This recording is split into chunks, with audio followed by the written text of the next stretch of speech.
हिमाचल सरकार द्वारा बनाए गए सीपीएस मामले में अब 16 अक्टूबर को सुनवाई होगी। वहीं इसको लेकर नेता प्रतिपक्ष जयराम ठाकुर ने निशाना साधा है और अपने विधायकों के साथ विश्वासघात के आरोप लगाए हैं। जयराम ठाकुर ने कहा कि सीपीएस को लेकर पहले ही सुप्रीम कोर्ट की जजमेंट पहले ही आई है और हाई कोर्ट में यह मामला विचाराधीन है।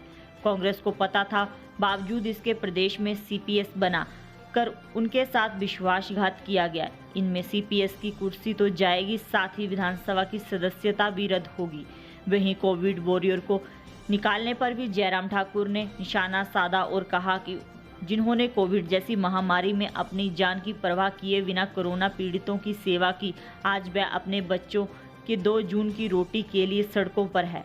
इससे ज़्यादा अमानवीय और शर्मनाक कुछ भी नहीं हो सकता। 6 महीने का वेतन दिया बिना 30 सितंबर को लगभग 2000 कोविड वॉरियर को सरकार ने बर्खास्त कर दिया।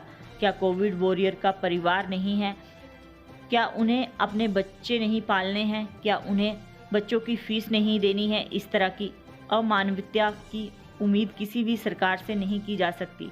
नेता प्रतिपक्ष ने कहा कि सरकार को बने मात्र 10 महीने ही हुए, लेकिन आज प्रदेश भर के लोग सड़कों पर है।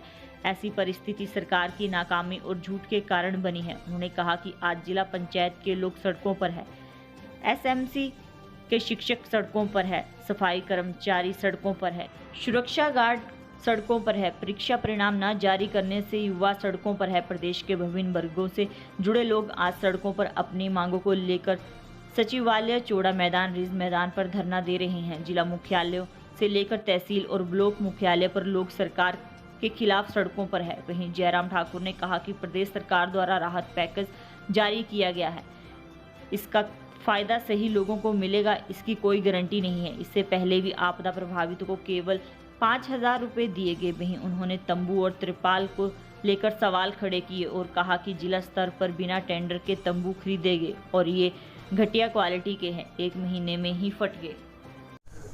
देखिए, ये वक्त की बात है। मैं समझता हूँ कि सुप्रीम कोर्ट की ऑलरेडी जजमेंट है, हाई कोर्ट की ऑलरेडी जजमेंट्स हैं और मुझे मालूम नहीं किस एडवाइज़र ने इनको ये सलाह दी कि ये मुख्य संसदीय सचिव यानी कि सीपीएस बनाने चाहिए।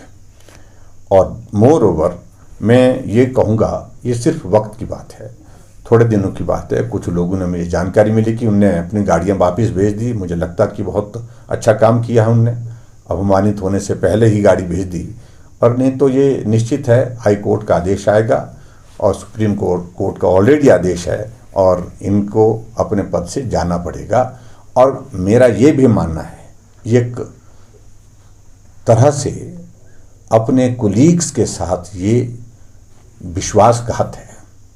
जब उनको मालूम था सुप्रीम कोर्ट की ऑलरेडी जजमेंट्स हैं, हाई कोर्ट की ऑलरेडी जजमेंट्स हैं, तो इसमें खतरे में इनकी ये कुर्सी तो रह जाएगी, ये तो जाएगी, लेकिन इनकी सदस्यता विधानसभा से भी जा सकती है।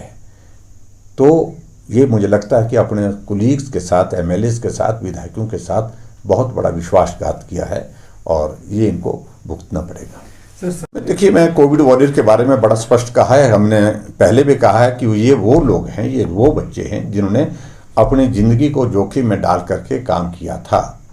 और ऐसे में काम किया था जब परिवार के लोग भी, परिवार के सदस्य जो एडमिट हॉस्पिटल में थे उनको मिलने नहीं जाते थे। ये लोग उनको दवाई देते थे, वहाँ खाना खिलाते थे, इनकी मदद करते थे।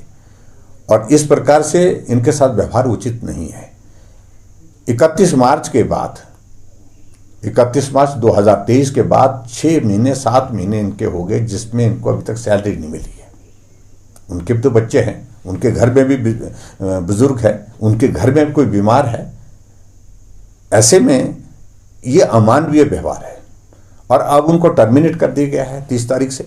30 सितंबर के बाद उनकी सेवाएं समाप्त कर दी गई। ये मुझे लगता है कि उनको सोचना चाहिए कि कम से कम ऐसा व्यवहार कोविड वॉरियर्स के साथ नहीं करना चाहिए। और हम देख रहे हैं कि अंतर्राष्ट्रीय स्तर पर कोविड वॉरियर्स को सम्मानित किया जा रहा है, राष्ट्रीय स्तर पर सम्मानित किया जा रहा है, नोबेल प्राइज दिए जा रहे हैं और यहाँ कोविड वॉरियर को निकाल करके घर भेजा जा रहा है। जो तंबू खरीदे गए हैं वो अपने आप में एक जांच का विषय है। जो तंबू अभी एक सीजन में, एक बरसात का मौसम अभी 1-2 महीने में ही हवा से ही फट गए, उसकी थिकनेस कितनी रिक्वायर्ड थी, कितने जो है वो पास किया था उनने कि भाई ये इसका होना चाहिए, और कितनी उपलब्ध करा करके जो वहाँ से वो टेंडर के माध्यम से ये किए।